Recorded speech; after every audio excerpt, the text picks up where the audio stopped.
Ay, sa inyo po lahat, maraming salamat. Malaking tulong po ito sa amin. Sa pamilya ko lang, sa kapitbahay. Maraming salamat.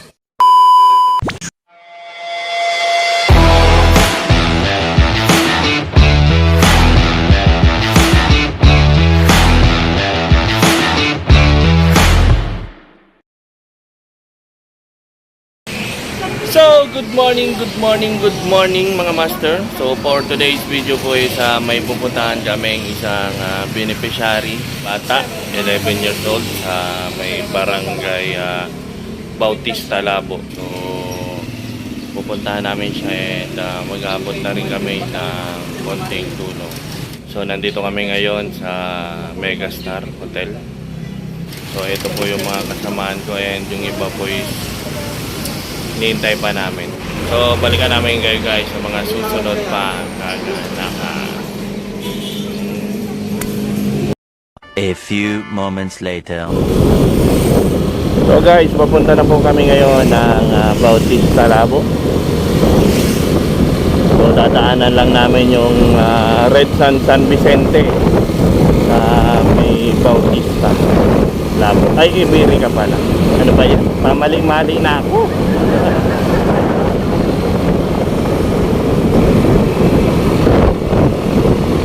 So, paunahin na natin itong mga matatanda natin kasamaan sa likod.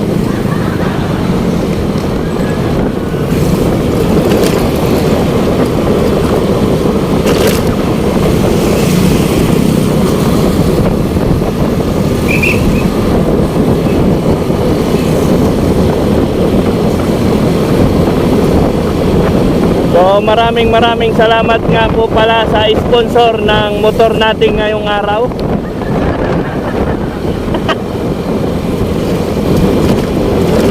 So, binigyan niya po tayo ngayon ng motor para maka-attend tayo ng charity.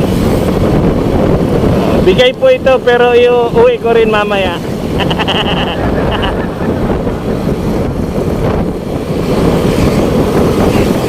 Sana all may sponsor.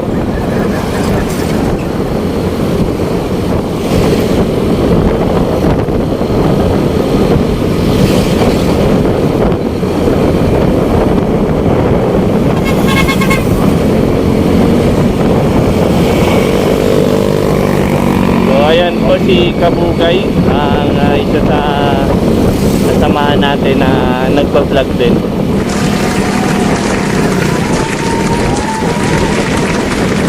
Ang isa natin kasamahan na nakakotse ay si Babaero. So andun po siya sa likod.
Dito. So guys, nandito na tayo ngayon sa Barangay Bautista, Labo. So, nandito na kami ngayon sa mismong bahay ng beneficiary. Nag-ipon na rin kami ng konting tulong para sa aming beneficiary ngayong araw. So, abangan nyo guys. So guys, ito po yung aming beneficiary na si Krisha May Aceron, 11 years old po. Taga dito po siya sa Puro 4, Barangay Bautista. So meron po siyang sakit sa lalamunan kung saan po isa namamaga yung parang tonsillitis po, tama. So kailangan daw po siyang maoperahan. So kaya po kami nandito is para makapag-abot ng konting tulong para po sa ating beneficiary ngayong araw.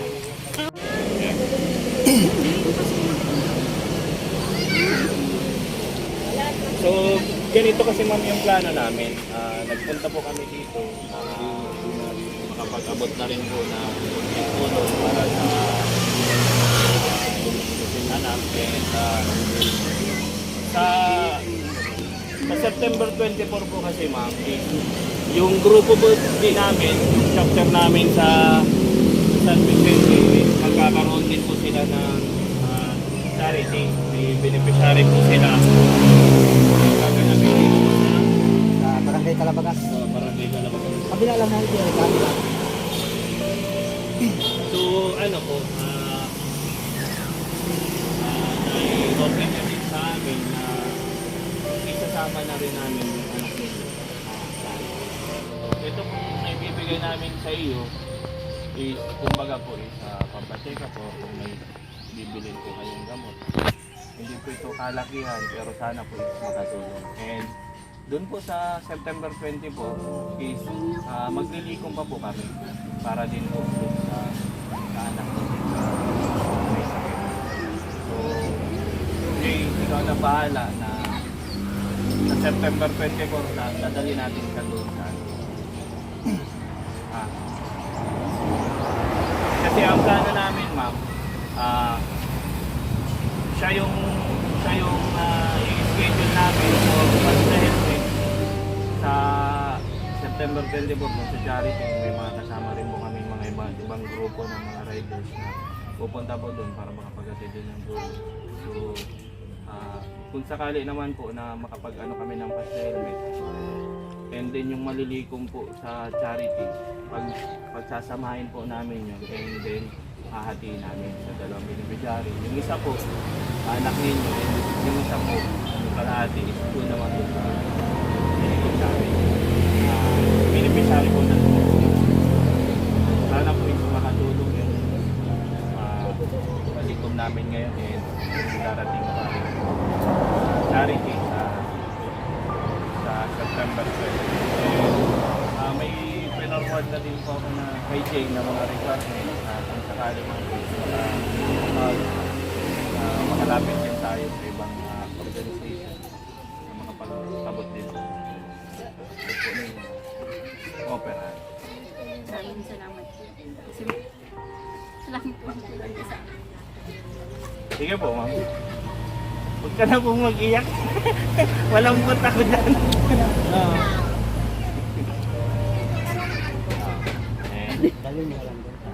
Sana po is makatulong po ito. Ito po ma'am ay inipon-ipon po namin. Hirap kasi dito yung pag-kabiri ka bagang. And yung iba po, magpaabot na lang din. Ganda rin yung kalsada dyan. Kalsada na din yung kalsada. Ay, sa inyo po lahat, maraming salamat. Malaking tulong po ito sa akin. Sa pamilya ko, sa kapit sa akin. Maraming salamat. Sige ma'am, basta makakatulong po, matulong po kami. Maraming salamat din po. Tapos, Jay, sa i-ano mo na lang yung mga requirements kung sakali ma'am, pampacheck pa ninyo or bukas, may binigay po ko na lang yung pwede natin ipasa. Doon sa, may kausap na din po ako na kung sakali ma'am, please, makatulong kahit pa paano. Gusto lang po talaga sa akin. Kasi po, parang ano lang siya ngayon. Parang may ano na yung lalabas na.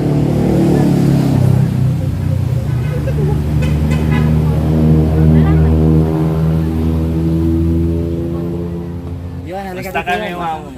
Kung ano pong may tutulong namin. Sige po. Patali ako yung ko. Halika tayo. Picture tayo.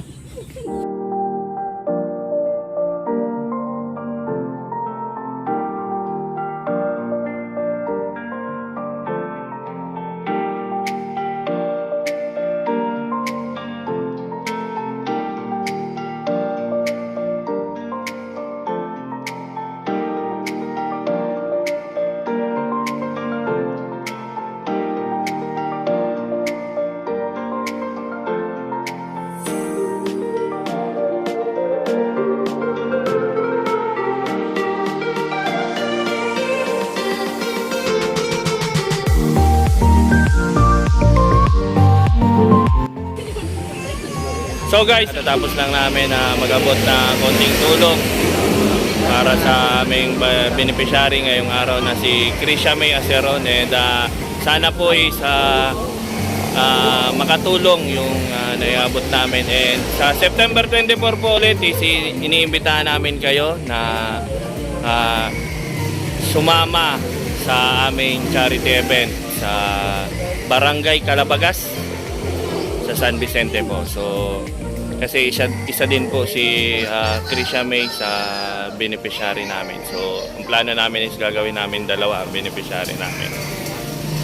So gogora na kami mga master, and maraming salamat sa lahat ng mga riders na walang sawang sumusuporta. Padagos lang kita mga master. Thank you very much.